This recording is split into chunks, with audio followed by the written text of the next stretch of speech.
Hello students, today we will start another important chapter related to the fundamental of partnership accounts. Okay, and the name of the topic is manager admitted as partner with retrospective effect.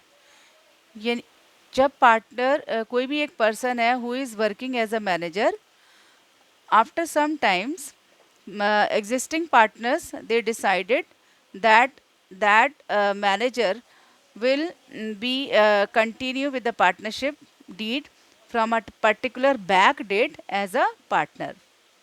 यानी कि जब वो जो manager है उस partnership firm में काम कर रहा है और एग्जिस्टिंग पार्टनर जब डिसाइड करते हैं कि वो मैनेजर है किसी पर्टिकुलर पीछे की कोई बैक डेट से अब उसको पार्टनर की तरह ट्रीट किया जाएगा, तो उसका क्या असर पड़ेगा उसके शेयर पे बैक डेट से और करंट ईयर तक एज अ मैनेजर और एज अ पार्टनर, और फिर उसका जो नेट इफेक्ट होता है उसके accordingly we are passing general entries.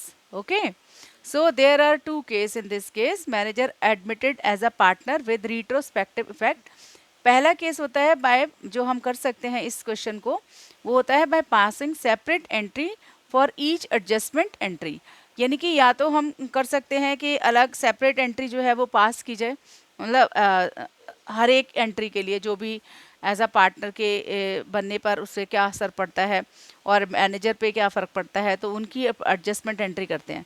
दूसरा केस होता है by passing a single adjustment entry for the net effect. तो हम ऐसे कर सकते हैं कि हम एक सिंगल एडजस्टमेंट एंट्री पास कर सकते हैं और उसके थ्रू हम नेट इफेक्ट दिखाते हैं.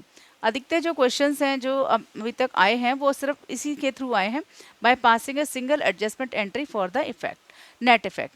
तो हम ये वाला क्वेश्चन करेंगे इसके अकॉर्डिंग. इसमें जो है क्या चीज़ों को हमें ध्यान में रखना होता है. तो by passing a single adjustment entry for the net effect, उसके लिए सबसे पहले हमें एक स्टेटमेंट बनानी पड़ती है और उस स्टेटमेंट में हम एडजस्टेड प्रॉफिट कैलकुलेट करते हैं.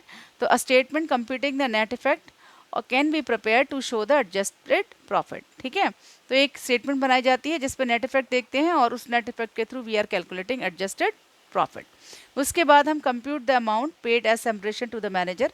फिर हम दिखाते हैं जैसे वो पार्टनर जो था पहले जो मैनेजर की तरह काम कर रहा था, तो हम उसका सैलरी कितनी है till the date of current year, ठीक है, और प्रीवियस ईयर से लेकर जो भी पर्टिकुलर डेट उन्होंने फिक्स कर रखी है उस डेट से करंट ईयर की डेट तक, तो रेमुनरेशन निकाल लेते हैं एज अ मैनेजर. फिर हम निकालते हैं उसका जो अमाउंट बनता है पिछली उसी पर्टिकुलर डेट से टू द करंट ईयर तक, वो एज अ पार्टनर की तरह शेयर निकाल लेते हैं. तो compute the amount which should be allowed to the manager on becoming a partner. तो पार्टनर बिकम होगा बना है पिछले बैक डेट से, तो उसका कितना अमाउंट है. अब इन दोनों अमाउंट में जो होता है, जो सेकंड नंबर पे थर्ड नंबर पे जो स्टेटमेंट है, इन दोनों में से जो अमाउंट आता है एज अ मैनेजर और एज अ पार्टनर, उसको कंपेयर करते हैं.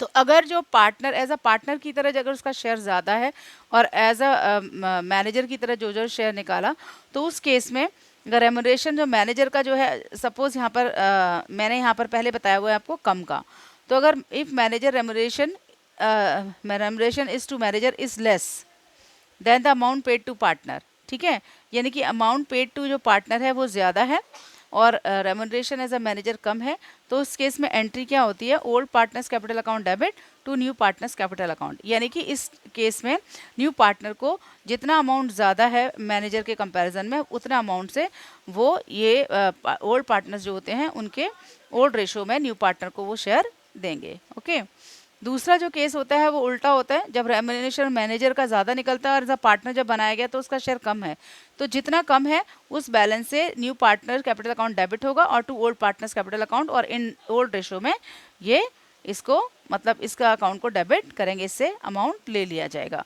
Bye the old partner. So these are the ways to treat the manager admitted as a partner with retrospective effect. Now we will do one question in this regard. And the question is, A and B are partners sharing profit and losses in the ratio of 3:2. On 31st March 2019, after division of profit, they decided to admit C as a partner with effect from 1st April 2016.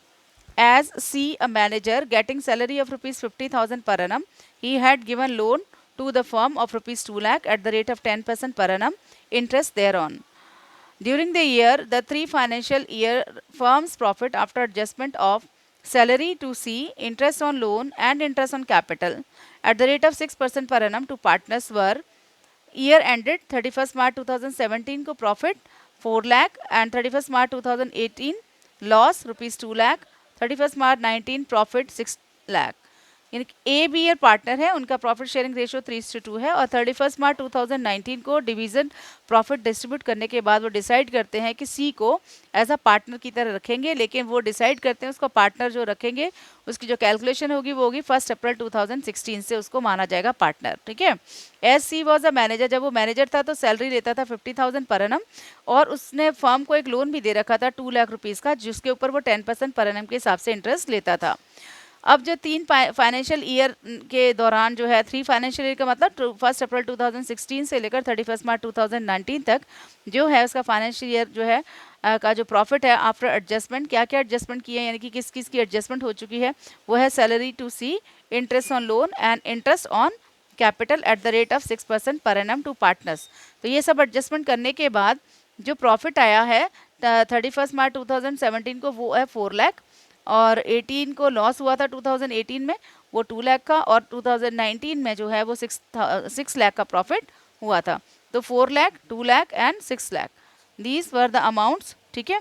अब इसके बाद जो है remaining question जो है वो ये है, according to the new agreement, C is to be given salary of rupees 30,000 per annum and 1/4 share in the profits of the firm. C's loan shall be treated as his capital from the beginning and similar to other partners. His capital will carry interest on capital at the rate of 6% per annum. Pass necessary entries to give the effect to the above arrangement. फिर वो कहता है जो भी new agreement है जिसमें सी को जो है वो पार्टनर की तरह बनाया जाएगा बैक डेट से, जो कि 1 अप्रैल 2016 है, उसमें इसको सैलरी दी जाएगी 30,000 रुपये एनुअल और 1/4 शेयर मिलेगा इन प्रॉफिट में. सी ने जो लोन दिया था एज अ मैनेजर उसको अब ट्रीट किया जाएगा एज अ कैपिटल की तरह और वो भी 1 अप्रैल 2016 से ही उसके कैपिटल मानी जाएगी और उसके ऊपर बाकी पार्टनर्स की तरह जो कि इंटरेस्ट लेते हैं eight the rate of 6% per annum वैसे ही उसको इंटरेस्ट भी दिया जाएगा. तो you have to pass necessary general entries to show the effect. Okay, so now we will do the answer.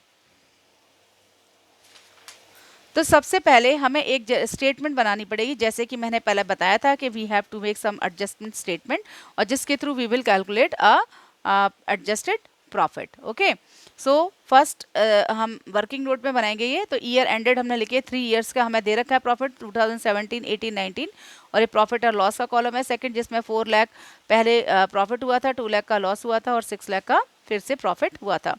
फिर इसके नेक्स्ट कॉलम बनाया इंटरेस्ट ऑन लोन का, जो कि एज अ मैनेजर की तरह उसे मिलता था. सैलरी एज अ मैनेजर का बनाया नेक्स्ट कॉलम. उसके बाद है इंटरेस्ट ऑन कैपिटल, जब उसे पार्टनर बनाया तो उसे इंटरेस्ट ऑन कैपिटल मिला और फिर सैलरी एज अ पार्टनर और ये एडजस्टेड प्रॉफिट है. तो इसके मैंने कॉलम के नंबर डाल दिए 1 2 3 4 5 6 7. ठीक है. तो अब हम क्या करें, क्योंकि हमें ये जो प्रॉफिट दे रखा है 4 लाख का, उसमें से जो पार्टनर था सी जो को अभी बनाया था 1 अप्रैल 2016-17 से उसको माना जाएगा, तो उस टाइम पे इसमें से मैनेजर वाला जो शेयर है वो माइनस किया गया था. लेकिन अब हम एडजस्टेड प्रॉफिट कर रहे हैं क्योंकि अब उसे जो शेयर है एज अ पार्टनर की तरह मिलना चाहिए. ठीक है, सिंस 2016 से. तो इसीलिए अब हम ये जो शेयर जो हमने माइनस किया था, ये दोनों एज अ मैनेजर वाले शेयर हैं, इंटरेस्ट ऑन लोन और सैलरी एज अ मैनेजर, तो ये दोनों हम वापस इसमें ऐड करेंगे. और जो पार्टनर की तरह सी को जो इंटरेस्ट ऑन कैपिटल और सैलरी मिलेगी एज अ पार्टनर, वो दोनों हम माइनस करेंगे. तो ये same things we will do in all the 3 years. Okay, तो फर्स्ट ईयर हम 2017 में मैंने यहाँ पे लिख रखा है 2, 3, 4 को कॉलम के आइटम्स को प्लस करेंगे और 5 और 6 को माइनस करेंगे एज अ पार्टनर की तरह जो है. ठीक है, तो इसमें से इन दोनों को प्लस किया और इसको हमने इंटरेस्ट ऑन कैपिटल और पार्टनर्स की जो एज अ सैलरी ले रहा था वो हमने इसमें से माइनस कर दिया, तो हमारा ये एडजस्टेड प्रॉफिट आया. अब नेक्स्ट 2018 में लॉस हुआ था, तो इसमें मैनेजर का सैलरी तो हमने इसमें में से प्लस कर दिया क्योंकि हम ये माइनस कर चुके थे. अब अप्रोप्रिएशन ऑफ प्रॉफिट मैंने इसलिए ये लिख दिया क्योंकि यहाँ पर इस साल ना तो इंटरेस्ट ऑन कैपिटल और ना ही सैलरी एज अ पार्टनर्स जो है वो सी को दी जाएगी. क्यों? क्योंकि ये interest on capital and salary to partners जो होती हैं वो हमेशा अप्रोप्रिएशन ऑफ प्रॉफिट होती है, यानी कि जब प्रॉफिट होगा ऑर्गेनाइजेशन को तभी ये डिस्ट्रीब्यूट किए जाएंगे, नहीं तो नहीं मिलेंगे। इस केस में लॉस है तो ये दोनों चीज़ें, क्योंकि अब सी बिकम पार्टनर, तो इसीलिए उसको कोई भी चीज़ नहीं मिलेगी, ना तो इंटरेस्ट ऑन कैपिटल मिलेगा, ना ही उसे सैलरी एज अ पार्टनर मिलेगी इन द ईयर 2018, तो इसीलिए इनको नहीं लिया है। तो इसका एडजस्टेड प्रॉफिट लॉस आता है यहाँ पे, प्रॉफिट नहीं आता है 1,30,000। अब नेक्स्ट ईयर 2018 में प्रॉफिट हुआ तो ये दोनों चीज़ें वापस ऐड की और इंटरेस्ट ऑन कैपिटल और सैलरी जो उसको दी गई तो ये जो है वो उसको माइनस कर दी गई, तो इसका 6,28,000 इस ईयर का जो है वो एडजस्टेड प्रॉफिट आता है। तो इनको प्लस किया तो टोटल एडजस्टेड प्रॉफिट आया 9,26,000 फॉर लास्ट 3 ईयर्स का, और ऐसे कर लो हॉरिजॉन्टली या vertically, answer remains the same.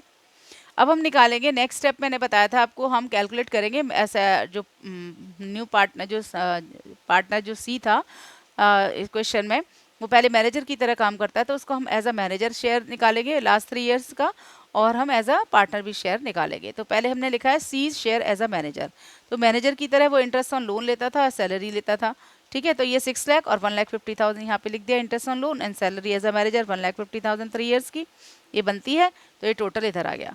अब शेयर एज अ लेता था एज अ पार्टनर सी, तो उसका शेयर यहाँ पे है। इंटरेस्ट ऑन कैपिटल ये दे रखा है, ये 24,000 इंटरेस्ट ऑन कैपिटल बनता है, पार्टनर की तरह सैलरी लेता है 60,000 बनता है, तो 24,000 कैपिटल है, इंटरेस्ट ऑन कैपिटल और सैलरी है 60,000, और 1/4 शेयर लेता था, वो एडजस्टेड प्रॉफिट का हमने 1/4 निकाला, दैट इज 2,31,500। तो this is the total as a partner.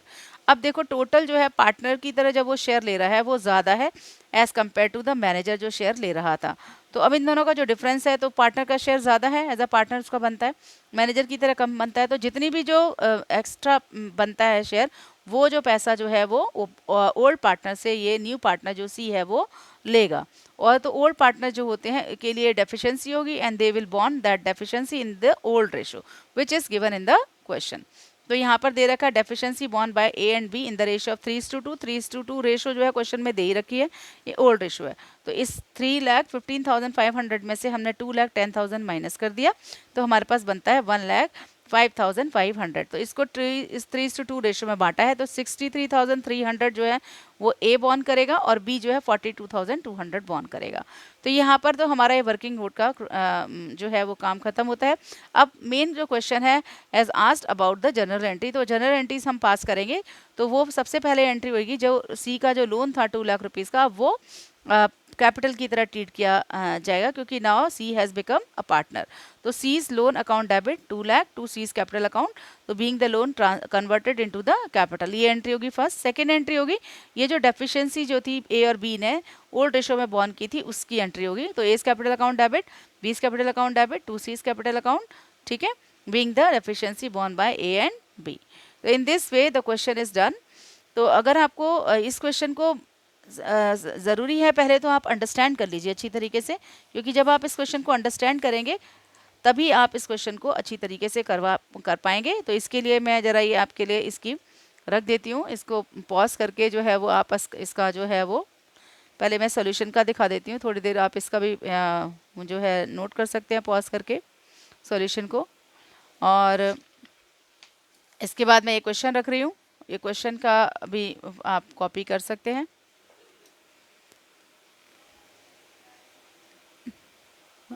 ठीक है, और फिर इसके बाद रिमेनिंग क्वेश्चन है, this is the remaining question, ये रिमेनिंग क्वेश्चन है। तो इस क्वेश्चन में अगर आपको डाउट है किसी भी तरह का तो आप कमेंट बॉक्स में लिख सकते हैं, और इस तरह के और भी क्वेश्चंस हैं उनकी प्रैक्टिस कीजिए, और मेरे वीडियो को जो है वो लाइक कीजिए और चैनल को सब्सक्राइब कीजिए। Thank you.